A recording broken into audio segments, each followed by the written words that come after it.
Welcome to the 2020 video huddle. It's great to have you with us.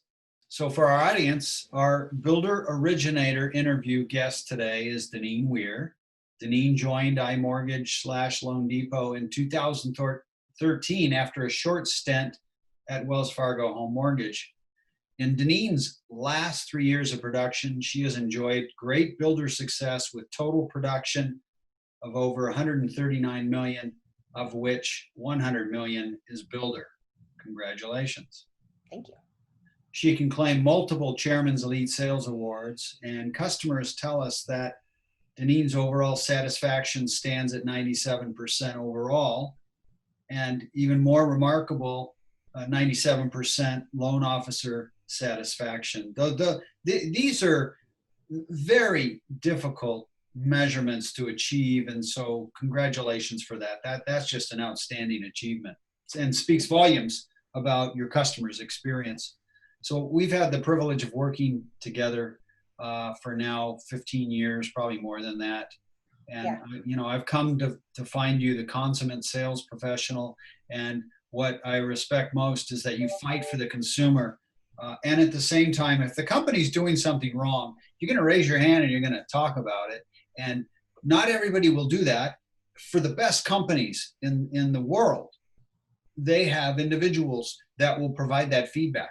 And so it's invaluable. You make us better every single day. So Deninne, it's great to be with you today, and certainly an honor to work together. Same to you. Thank you. Those are some awesome numbers.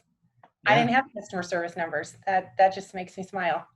Yeah, it's outstanding. It really is. So let's get to the questions. And the first one on my list, and a question I use a lot in interviews, is I want you to describe for me how you secured your spot in builder business. And before you answer, I just want to frame this up. This is typically a question I ask of someone I'm considering hiring, because I want to understand how they get into the business. Something attracts them to this business. And I think more specifically for you in this question, it's builder. What attracted you to builder? And so how did you secure your spot? So what attracted me to builder? When I was really young, in my early 20s, I had a girlfriend who was working for one of our competitors. And she had kind of moved her way up from receptionist to processing assistant and then originator assistant.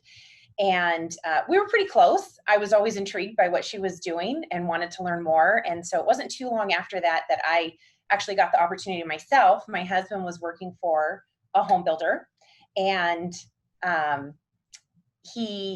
was a loan officer on site, right? Builder-owned mortgage company. She needed some assistance, and I just took on a second job working for her part-time, doing data entry and getting my feet wet to see if it was something that I could be successful in while I still attended college and waited tables. Wow. So you had no idea what you were getting into? No, I don't think anyone would do it if they knew exactly what they were getting into. Well, not no one, but I don't know that everyone would jump in if they knew what they were getting into. Yeah. No, that's not a video you want to play for somebody on their first day on the job, for sure.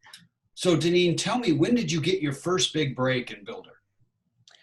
I would say my first big break was really just getting to work for not just one, but multiple high producing builder originators at the very beginning of my career. So not only was the first loan officer I worked under a large new construction lender, but when I came to work for Countrywide expecting to work for just one, I ended up assisting 5 or 6 high producing builder loan officers. So while that didn't get me builder accounts, it gave me the experience that I needed touching just hundreds and hundreds of loans in a year that some people, might take 10 or 15 years to get. And so through that, I learned how to put loans together. And then I also, learned under those originators how to go out and call on business. And I got to learn from their mistakes, which is kind of cool, and see what they did or didn't do well, and kind of put together my own strategy on how I was going to secure my spot and be successful. So you've got an outstanding builder partner today. To what do you attribute your long-term success with this company? I would say that having a mentality that your business is never secure is important, in this business, that you are always working to earn it. That requires that you be consistent, that you're reliable. You really have to build a team to do builder business. You have to train other people to support you so that you can continue to originate loans. And I think ultimately you have to outwork a lot of different people. For years, I worked 60, 70 hours a week, befriending underwriters, studying guidelines, just developing trust within those relationships, to maintain it. And it can be gone very, very quickly. So you have to stay on your toes. You have to be grateful, and you have to, be honest and do what's right. And that means, fighting for loans you believe in.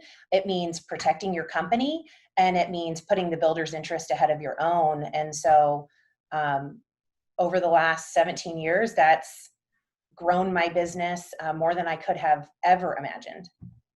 Well, that's an incredible answer, and it speaks volumes about the need not only to sell to your consumer, to your home builder, but selling behind you to your processor, to your underwriter. You've got a lot of people to take into consideration. That's a great answer. So talk to me a little bit about accessibility. It can be very demanding, and consumers, they want to buy on the weekends. They're working during the day. They need to talk at night. How do you manage that reality with a family life? I think the need to be available all the time kind of ebbs and flows. There are certain customers, due to their own employment, that you have to go out of your way for to support, and you have to be okay with that. Early in my career, I was accessible, I would say almost 24/7, because every single loan is extremely valuable. It's not to say that they aren't now, but you learn along the way the processes to put in place to mitigate phone calls. That requires being very proactive, and it goes back to developing team. But it's impossible to do without a supportive spouse. I think if you talk to all of your high producing loan officers, 90+% of them would say that they couldn't do it without a supportive and understanding spouse. But you have to really be proactive so that your family time can be peaceful. That means anticipating people's needs so that your phone rings less with unnecessary calls. Yes, and that's anticipating needs is often misunderstood, and so very valuable. So, Well, and I would add that, I don't think there's really balance in the job. A lot of people talk about family work life balance, and I just don't think it exists. I think you spin these plates and kind of let them be, and you come over here and you spin these and you come back and you just do the best that you can. Yeah, it is really managing imbalance, because you're right. I think that's a fallacy, managing balance or living life in balance. I would agree. So as our time comes to a close here, the final question, and I'm sure it's a question you're living now and thinking about a lot now, what will be forever changed in builder business post-pandemic? Probably a couple of things.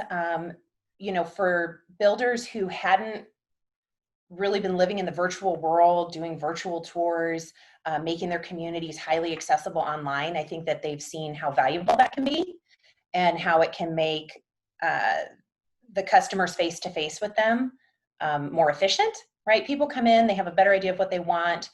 Their time with the sales counselor is really meaningful. So hopefully that doesn't change, and I think that they've seen the value in that. And then two, I think that our sales teams have realized that we can support them remotely, that we don't have to be on site all the time. Doesn't mean we don't want to be, but I can do my laundry and take a call and do a pre-qual and FaceTime with a customer and send video updates, and I can do all that very efficiently without driving 2.5 hours to Palmdale. Doesn't mean I won't drive 2.5 hours to Palmdale, just means, I think that they see that there could be more flexibility there too. Look, it's just been outstanding this time together, and thank you for sharing your wisdom with everybody.